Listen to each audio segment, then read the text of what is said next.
You've had this argument before. Maybe last time it was about the dishes or the laundry or who was going to make the appointment to get the car fixed. But if you're really honest, the topic changes, but the feeling doesn't. It's the same frustration. That same sense of why are we here again? That same moment where you look at your partner and think, how are we still not getting this right? We've been together for so long. And here's what I want you to understand. You're not stuck in this pattern because you don't love each other. You're stuck because nobody ever taught you how to do this differently. So today, we're going to unpack exactly why these arguments keep repeating and what actually breaks the cycle. Welcome to Relationship Reset, a podcast for high-achieving couples who've been together for over a decade and don't want to feel like roommates anymore. I'm Katie Rustler, relationship strategist and couples counselor with almost 20 years of experience helping ambitious couples reconnect, strengthen communication, and turn their relationship into the best part of their success story. This podcast is about using practical tools and a lot of real talk to help you understand your patterns, stop feeling stuck and discouraged, and start working on your relationship in ways that actually fit your busy life. Because your relationship shouldn't be the cost of your success, it should be the best part of it. So let's dive in. So I want to paint a picture for you that I see all the time. Two people, very smart, very capable, very successful in their own ways. They can manage a million moving pieces. And then they get home together and they're completely stuck in the same argument they've been having for years. And one of them is usually thinking, I have explained this so many times. How do you still not get it? And the other is thinking, I genuinely don't know what you want me to do. And both feel completely alone. And if you've ever been in this dynamic, you know how exhausting it is. Because it's not just the argument, it's the cycle. And what I want to do today is to help you see that cycle clearly so you can actually step out of it. So let's talk about why you keep having the same argument. Most couples are not fighting about what they think they're fighting about. And that's not because you're hiding something or being manipulative. It's because you were never taught how to communicate when things get hard. None of us were. We learned by watching. We watched our parents, our caregivers, or the relationships around us. Think about your siblings and your parents too. And we absorbed their defaults. Maybe conflict meant raising your voice. Maybe it meant shutting down. Maybe it meant avoiding it altogether. So reflect for a moment. How did you see conflict in your home? The first 12 to 13 years of my life, I didn't see a whole lot of conflict. When my parents were going through their divorce in my teen years, I saw a heck of a lot of conflict. And it was a big shift in the energy of our home, but it also taught me a lot about different arguing styles. I just didn't realize what I was absorbing at that time. I just saw one parent yelling and slamming the door and locking it so the other couldn't get in the room with them. And I saw the other one kept bringing up staying logical, not being so emotional. Really great role models, by the way. So I want you to think about that. I was working with a client who even reflected that her conflict style was impacted by how her sibling and her parents had fights and how her sibling was more rebellious and emotional. So it taught her, do not bring emotions into arguments. That's dangerous. It can get you in trouble. Well, we had to unpack that fast because when you're in partnership with someone else, of course, there are going to be emotions and feelings, and they are relevant. And they can be very safe, even when they're uncomfortable. So then think about this. You've got kind of your set of defaults of how you respond based off of what you saw and what you decided from what you saw. I will not be like that. And then you pair up with someone who learned a completely different set of defaults because opposites attract. And suddenly your normal and their normal collide. That's when the same argument starts repeating because you're not arguing about how somebody loaded the dishwasher. You're arguing from two completely different relationship blueprints. And until you understand that, it feels really personal. Now, as high achievers, goal-driven, motivated people, we like to go above and beyond, don't we? So let's talk about another layer to this. We have a unique blind spot in our relationships as high achievers. You know those skills that make us really successful in other areas of our life? We try to bring those home and into our relationship, especially when there's a problem.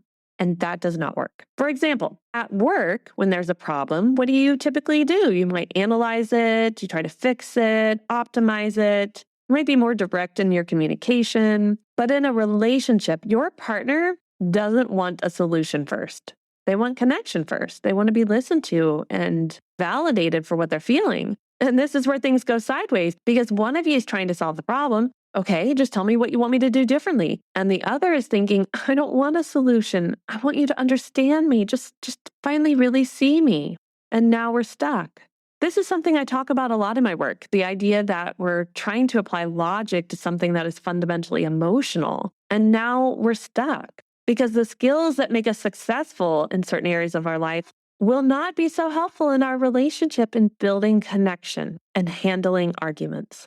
Let's go a level deeper because, again, high achievers go above and beyond. Let's just make this problem more complex. There's often a problem behind the problem because what's happening on the surface is almost never really the issue. I'm going to use the loading the dishwasher as an example, largely because I can count on both hands couples that I've worked with over the last 3 years who've brought up this argument. Surface level argument is you don't load the dishwasher correctly the way I've asked you to. Okay. What's underneath that? I feel overwhelmed. I feel like I'm doing this alone. I don't feel supported. Do you love me enough to care? And the other person hears, I'm being criticized. So what do? They defend, they shut down, or they push back. And of course, now we're no longer talking about the dishes at all. We're in a full-blown cycle. This is exactly how repeat arguments form when we mix emotional needs with logistical problems and don't separate them. So we start with our family of origin and how conflict was viewed there, and then the patterns that we learned, even subconsciously, of how we should or should not respond. Then we have our belief that, hey, we've got these skill sets that make us super successful in life. We should be able to use them in our relationship too and help it be successful as well, but that backfires. And then there's usually a deeper issue going on. We're feeling burnout. We're feeling lonely, feeling isolated. We're feeling a loss of control in our lives. And then we're projecting all of that energy and those feelings onto tasks or situations that we can blame on our partner. Because see, almost every argument has an unmet need underneath it. And here's the tricky part. Most people don't know how to name it, not because they're hiding it from their partner or themselves, but because they were never taught how. So instead of saying, hey, honey, I feel really disconnected and I miss you, it comes out as, why are you always on your phone? Instead of, I feel like less of a priority in your life and not very important. It comes out as, I'm so sick of having to repeat myself. It's like you never listen.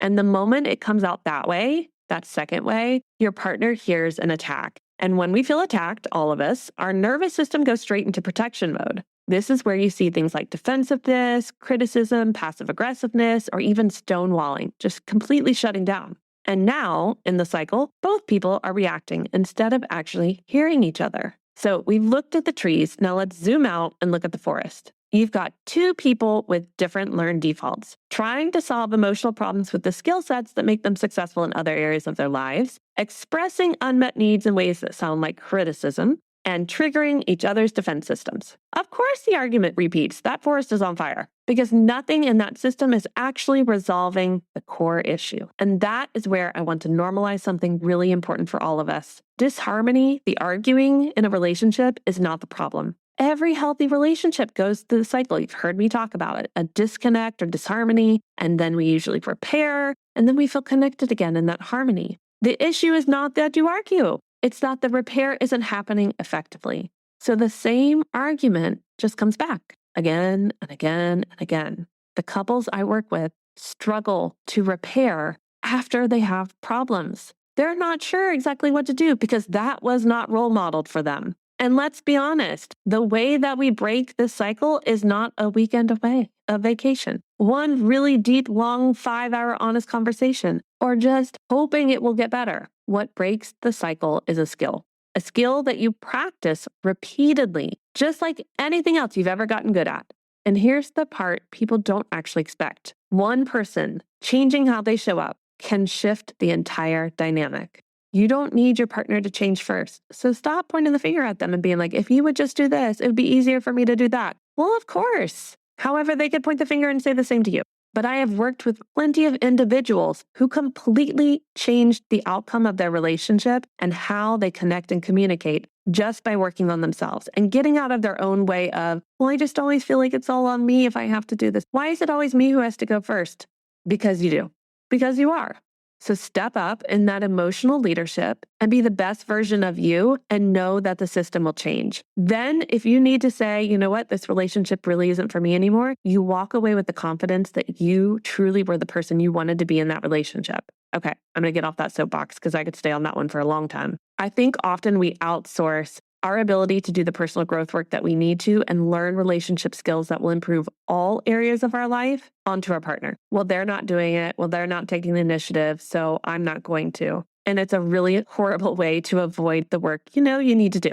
So again, you do not need your partner to change first, because when one person communicates differently, regulates differently, responds differently, the pattern literally cannot continue the same way. So here are 3 things you can start doing immediately. The first one, name the real topic. The next time you're in an argument, pause and ask yourself, what is this really about? Not the surface level issue, but the feeling underneath it. You don't even have to say it perfectly. Even something like, okay, I think I'm actually feeling overwhelmed and alone here. That alone starts to shift the conversation.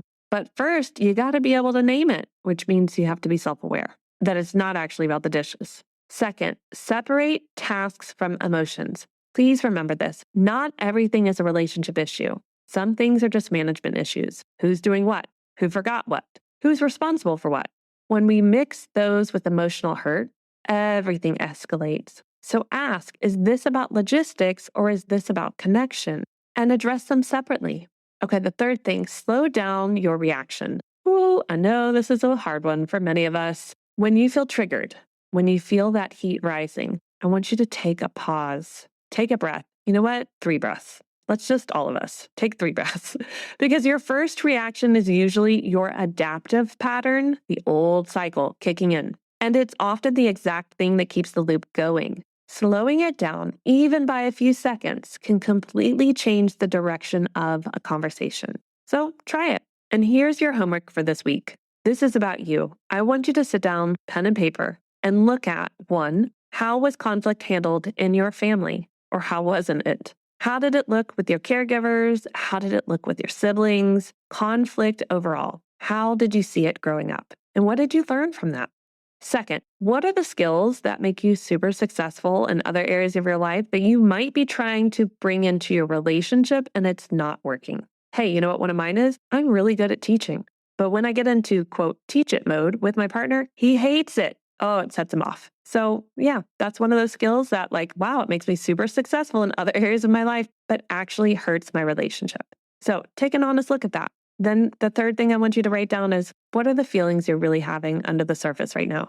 Are you feeling overwhelmed and exhausted? Do you feel like there's a loss of control in your life and you're not sure how to regain a sense of direction and what's going on? Write them down, because if you're not honest about them with yourself, they're going to come out in other areas of your life, like in arguments with your partner. That's all I want you to do this week, because real relationship work starts with self-responsibility, us becoming more aware and taking ownership for our parts of the cycles that we're in. The patterns we're in our relationship are because we have given them permission to be that way. It's because we have given them permission to occur. Whether we actively gave them permission or passively gave them permission, we were part of the process. And if we are not taking the responsibility to focus and work on ourselves, we cannot expect our partner to be doing the same thing. So yes, your homework is about you in order to work on your relationship. And you might be like, but what about my partner? Well, then send them this episode and be like, hey, I'm going to be doing this work. Hint, hint, nudge, nudge. No, we don't want to ever send something going like, I expect you to do this too.